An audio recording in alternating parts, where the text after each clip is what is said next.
Pour moi, et je vais encore revenir sur NXT, c'est pas parce que c'est pas que je déteste NXT Black and Gold. La rivalité Gargano et Ciampa, c'était une rivalité très bien. Ça, je le dis déjà, j'ai beaucoup adoré cette feud. Mais le match entre Gargano et Ciampa, le, le dernier de leur trilogie, enfin pour le titre NXT, c'était pas si bien que ça. Clairement bien. Le Last Man Standing, donc Gargano et Ciampa, ça se voyait vraiment que c'était un match fait à l'arrache, clairement. Ah oui, d'ailleurs ça devait être un Aleister Black contre Ciampa contre Gargano ça. Ouais. Ah d'accord, on parle pas du match qui est passé dans le C'était de la grosse merde. Ouais, c'était vraiment pas bien. On est d'accord, c'est pas celui à NXT TakeOver New Orleans? Non. Non. Je crois que c'était à NXT TakeOver Pre-Series, mais bon, je sais plus la ville exacte. Parce que c'était clairement une tentative. C'était une tentative de rip-off de ce qu'ils avaient fait à Chicago, en fait. Ouais, moi j'avoue, à ce moment-là, je me disais il fallait faire une petite pause à la rivalité parce que sinon, Ouais.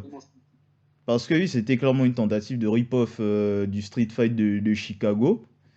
Juste, on change le détail, un détail de la fin du match, mais à la place du fait que Gargano ait été trop orgueilleux et voulait buter Ciampa, ça le fait plus passer pour un con, en fait, qui fasse la même erreur une deuxième fois. Ouais. Parce que le mec, il donne un coup de genou, il se bute la jambe tout seul, donc il ne peut plus se relever à la fin, voilà, quoi. C'est pas ouf. Bah, il paraît vraiment d'un sacré con. Ben oui, clairement. Ah, ça tombe bien, Lézard dit que Gargano trouve pas qu'il fait un bon champion NXT. Oui, il a pas tort. Ben, c'est le problème des règnes de Dog, hein. Et d'un autre côté, Gargano, il n'a pas été champion NXT longtemps non plus. Moi franchement, je pensais peut-être pas vraiment un avis moins populaire que ça, J'en ai mais aucun souvenir en plus, pour te dire. pour moi, la plupart du temps, les underdogs, dès qu'ils passent heel, ils sont bien meilleurs en champion que quand ils sont underdog, face et en champion. En temps normal, je t'aurais dit oui, mais est-ce que tu aurais quelques exemples? En dehors de Brian. Bah, Daniel Bryan en 2018-2019, Oui, je suis d'accord. CM Punk, dès qu'il était passé heel, lors de son en 2009 et même 2012, et là ses règnes devenaient un peu plus consistants, un peu plus cool parce que bon. C'était encore Moi, un underdog. C'était un underdog, c'est un punk?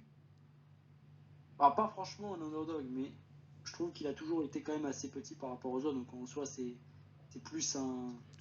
Bof, il fait la même taille que Sina quand même, et physiquement ça allait quand même. Enfin, Ouais, après 2009 ça allait. 2009, le mec, voilà. Bon.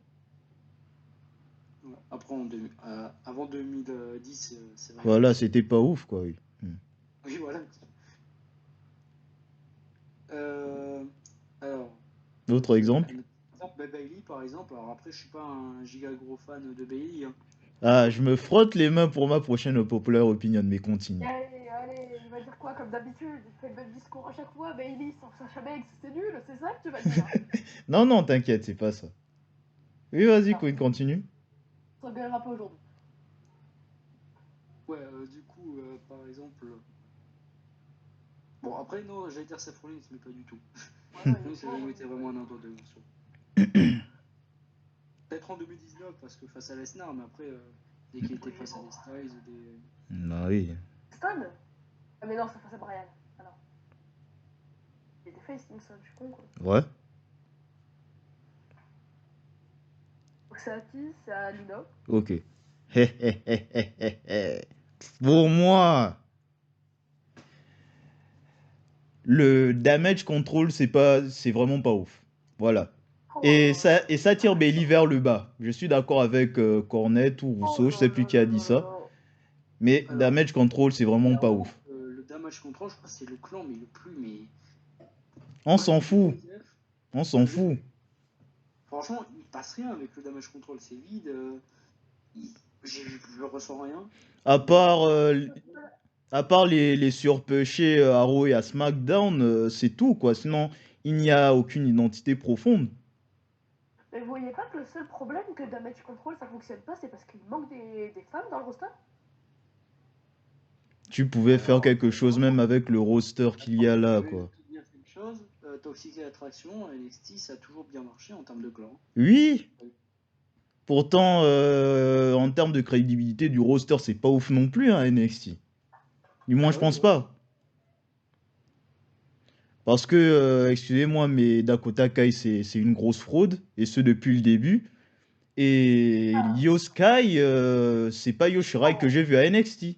Oh là là là là, encore quand tu critiques Dakota Kai. Voilà, on en revient à ce sujet que j'arrive pas vraiment à mettre le doigt dessus, mais vraiment, je trouve que Io Sky actuellement, c'est pas fou. Ben oui. Comment ça, c'est pas fou?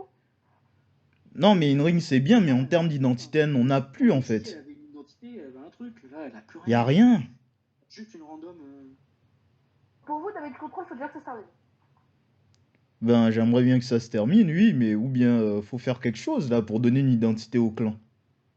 Tu fais Ouais, quoi? parce que Tu moi, les mets honnêtement, je contre vais qui? être honnête, je sais pas du tout à quoi rime le clan. Ben oui, le clan ne sert à rien.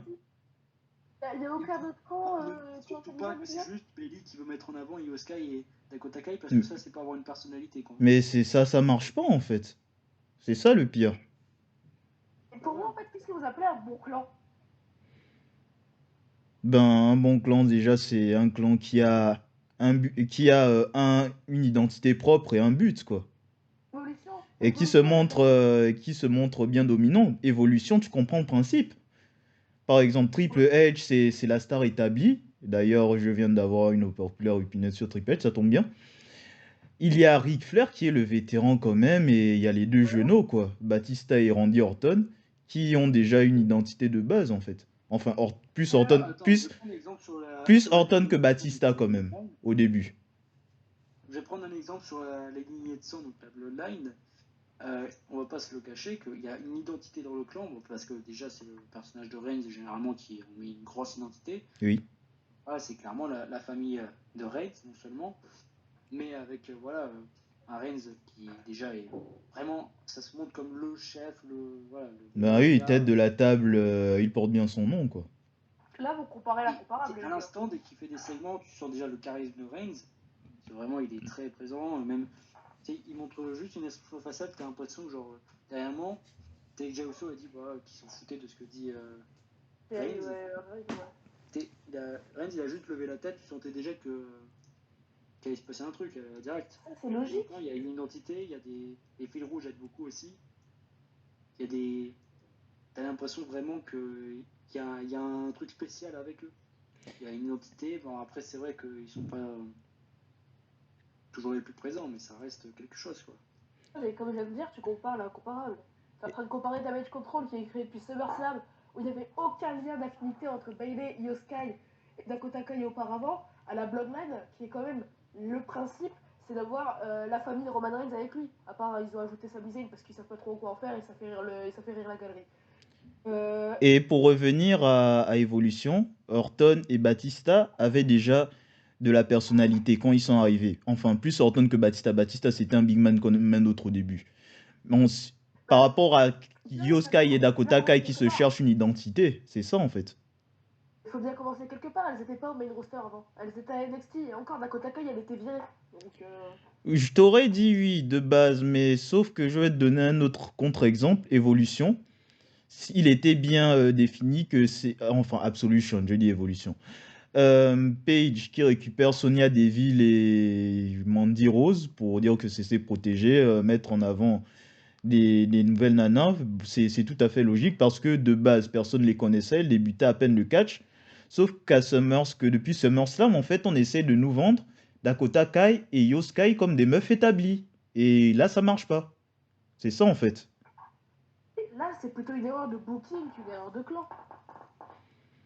Non, mais même là, les deux auraient pu assumer derrière aussi, hein.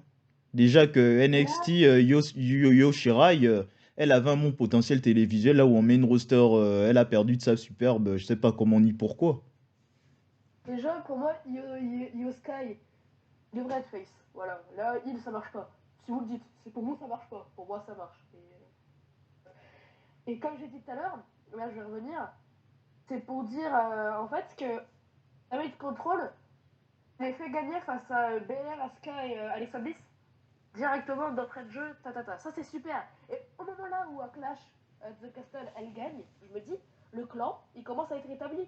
Et derrière, ça aurait pu être encore mieux si t'avais d'autres nanas à mettre face à elle. Parce que tu mets qui après? Tu mets Shotzi et tu les fais perdre. C'est logique au bout d'un moment que les gens ils commencent à se questionner, je suis d'accord sur ça. Mais ce que je comprends pas, déjà, je pense que Raquel Gonzalez et Alaya ils devaient pas gagner de balle. Mais ça, c'est autre chose. Ce que je comprends pas, c'est vous êtes en train de critiquer que.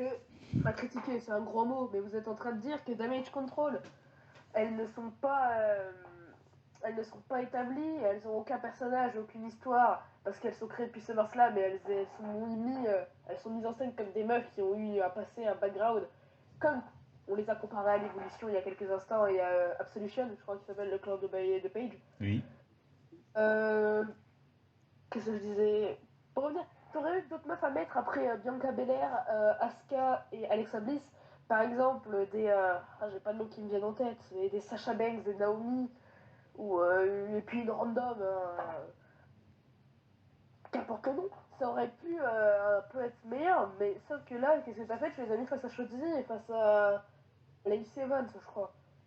C'est logique que derrière ça prend pas. Ou alors c'est à ce moment-là qu'il fallait faire monter le clan de Mandy Rose. Je vois ce que tu veux dire, même si je suis pas totalement d'accord, je vois ce que tu veux dire. C'est vrai que la division féminine en elle-même, c'est vrai que on sent un manque.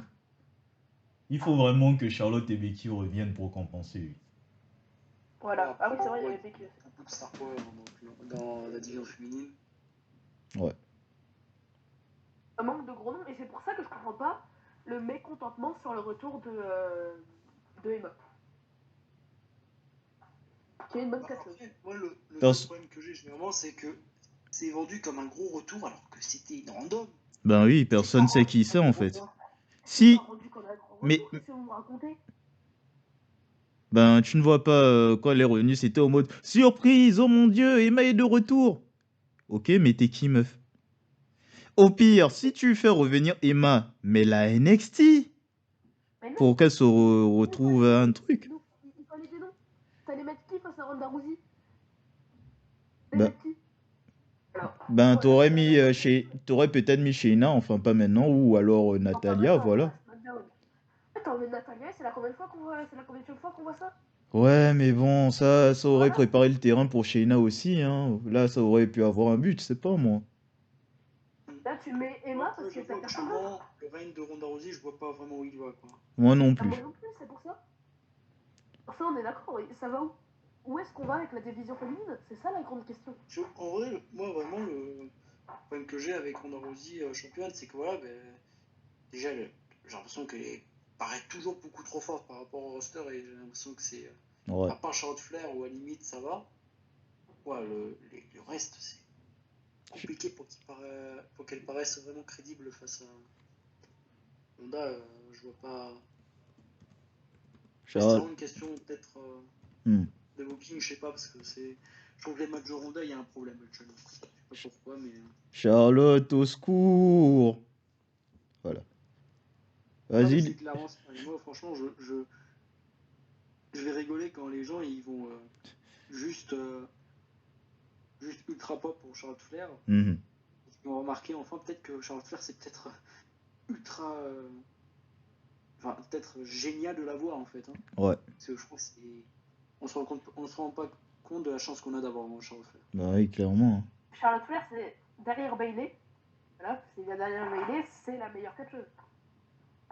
Le derrière Bailey, ne commencez pas à. Pour moi, c'est du second degré. Bien sûr que Flair éclate Bailey dans tous les sens dans le ring. Bon, ben, Lilian, c'est à toi. Hein. Un petit avis impopulaire. Pardon. Euh... J'en ai pas. Pour moi, j'ai bien dit pour moi, Ouais. Sheamus aurait dû battre Gunther à Clash of the Castle. Oui, oui, oui, je suis Merci. d'accord. Oui, Et merci. emmener Gunther dans le main event. Merci. C'est ça Bon, le game un plan. peu moins, mais oui, je suis d'accord, je suis Oh, d'accord. oula. Pour moi, il Bah, fallait lui faire en gagner à fait, tout prix. ça me dérange pas que Gunther ait gagné.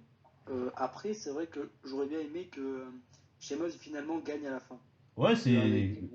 Ouais, c'est ça, c'est. Après, du coup, j'aurais peut-être fallu faire la rivalité plus tôt. Mais le problème, c'est que Sheamus il était encore en rivalité avec Drew McIntyre. Mhm. Là, ça m'a fait rire parce que quand Sheamus et Drew ils étaient en rivalité là, voilà, pour l'été, et tout le monde a exagéré le truc en mode c'est la 10e fois qu'on voit la rivalité alors que c'est juste la 2e fois. Voilà. Super à chaque fois. Ouais, après, c'est pas dérangeant que Gunther ait conservé, mais après, moi, personnellement, j'aurais bien aimé voir Sheamus gagner. Mais bon. Mm. Après, Sheamus, c'est vrai que actuellement, il mérite quand même un peu. Non, mais mine de ce qu'il rien, fait. on ne se rend pas compte du taf de Sheamus quand même à WWE, quoi. Ouais, bah, clairement. Énorme, hein. S'il n'est pas Hall of Famer, je comprends pas. T'as Mm. Sheamus? Ouais. Non, mais Sheamus, en ce moment, j'ai un problème avec lui. Hein. Je pense qu'on avait compris, mais Sheamus, en ce moment, Ouais, on l'a remarqué. Ouais. on a un petit problème avec Sheamus. Bon, après, le seul truc qui me commence à me déranger, c'est que j'ai l'impression que. Ouais, il n'y a pas vraiment autant un autre projet Sheamus en prévision, vu qu'il a perdu face à Solo.